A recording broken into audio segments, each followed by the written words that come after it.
How do I get past art block? How do I overcome writer's block? How do I beat my creative blocks? These are the questions that I get the most, and today I am going to share with you my most effective tactic for overcoming your creative block, not just today, but for the rest of your life. That's coming up.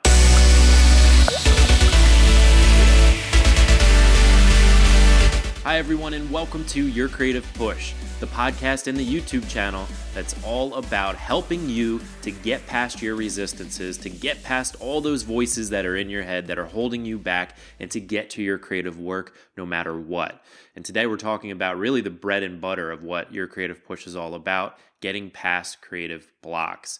And the tactic that I'm going to be sharing with you today is one that was shared with me back in episodes 67 and 68 by my friend Philip Ruddy, who is a depth psychotherapist.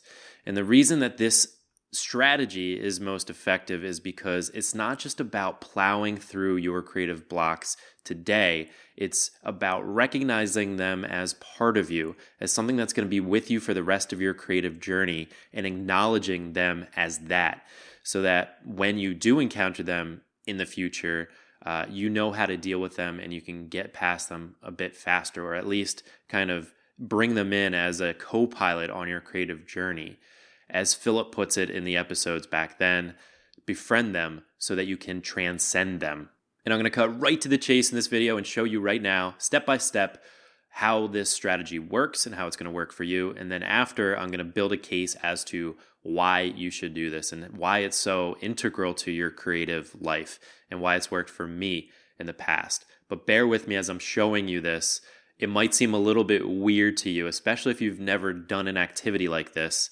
It might seem a little bit strange, so bear with me, okay? All you have to do is click that like button below and all of your creative woes will be solved. Just kidding, but thank you very much for hitting that like button.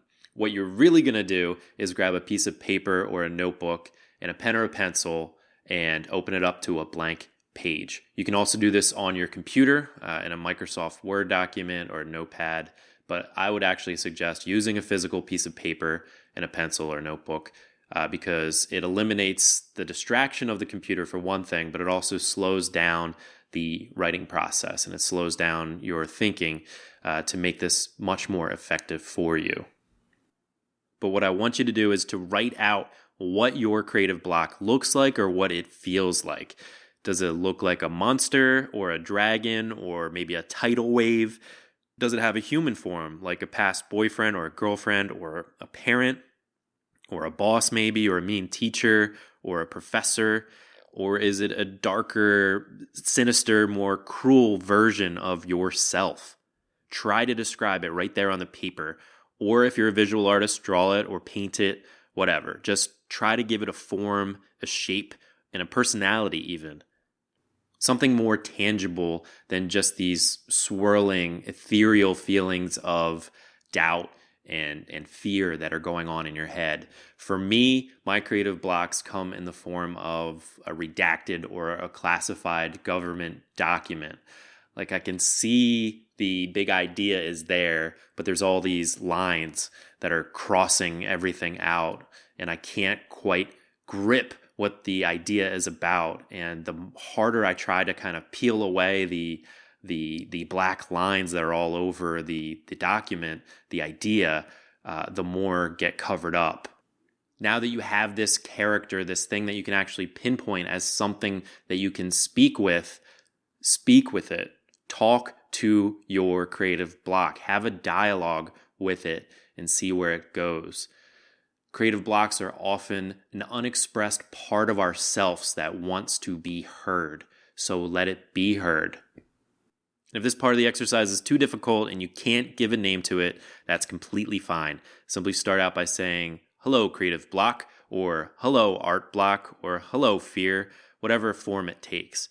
And ask it. Ask it why it exists, what it's trying to do, what does it want from you, and give it respect, give it even kindness. When you do that, you might find out that it's not as sinister as you might believe. Take the time to let it be heard, and it's going to tell you what it wants from you.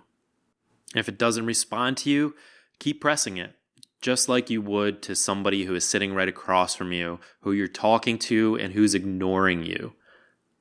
And after some back and forth, after it tells you what it wants, feel free to negotiate with it and come to an agreement, come to an understanding with it.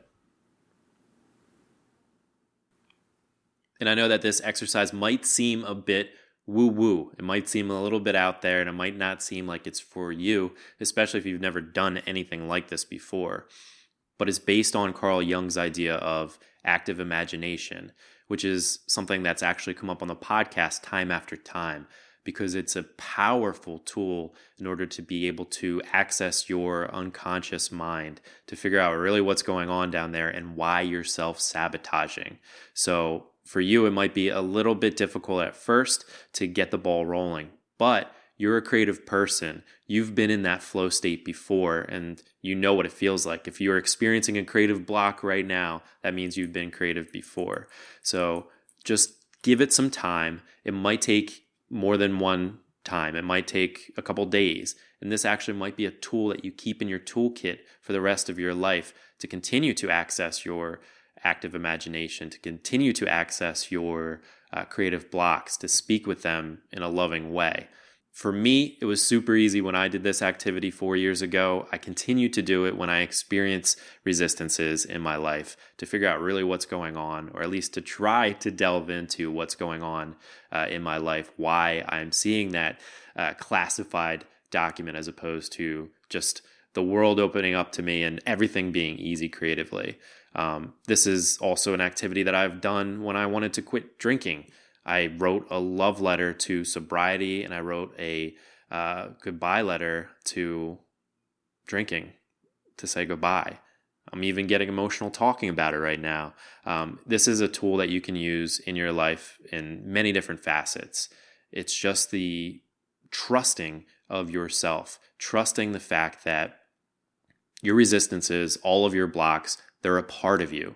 And that is why I beg of you to be as honest and as open and as vulnerable as possible when you're doing this.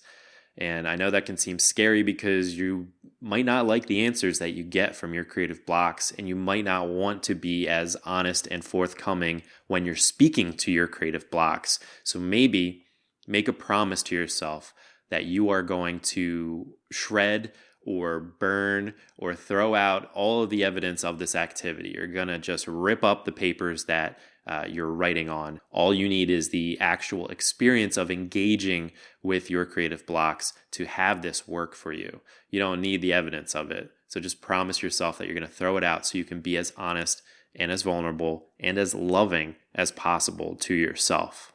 What you're going through is unique, and I can't predict how long this process is going to take. I can't predict if it's going to feel good or bad to be able to talk to your creative blocks, and I can't predict whether this is going to be your fix right away. But I can promise you that getting to know your creative blocks, getting to have that conversation with yourself is going to open up the world for you. It's going to let you know yourself so much better. I often say as a writer that I don't know how I feel about the world until I've written about it. I don't know how I feel about a situation until I've taken the thoughts in my head and put them down into words and sentences and paragraphs, until I've expressed myself in that way and really had the creative process come out of me through words, through language, and through taking the time to write it out. Getting to know your creative blocks better is getting to know yourself better, and it's going to help you tremendously on your creative journey as your resistances change from laziness to fear of the blank page to imposter syndrome to all of the other things that try to hold us back. Your resistances are going to be a part of your journey, and you just have to accept that. So once you can have a relationship with them, realize that they are going to be co-pilots with you on your creative journey, the easier the rest of your creative life is going to be. If this strategy didn't work for you, or if you're just not quite ready to dive so deep into your own psyche, I completely understand. I've made a video for you that will help you, though. The easiest way for you to ease back into your creative passion after a long creative block. That's going to be linked below, and I have many more strategies to share with you in the future, so make sure that you are subscribed below. Hit that notify bell so you can find out when I upload new videos. And If you have done this activity either through this video or in the past, and you've given a name to the monster that is your creative block, I would love to hear what form it takes and how you've gotten past it. So thank you so much for commenting below. Thank you so much for watching. And thank you so much for creating, because the universe needs your creations and you are the universe. We'll see you next time.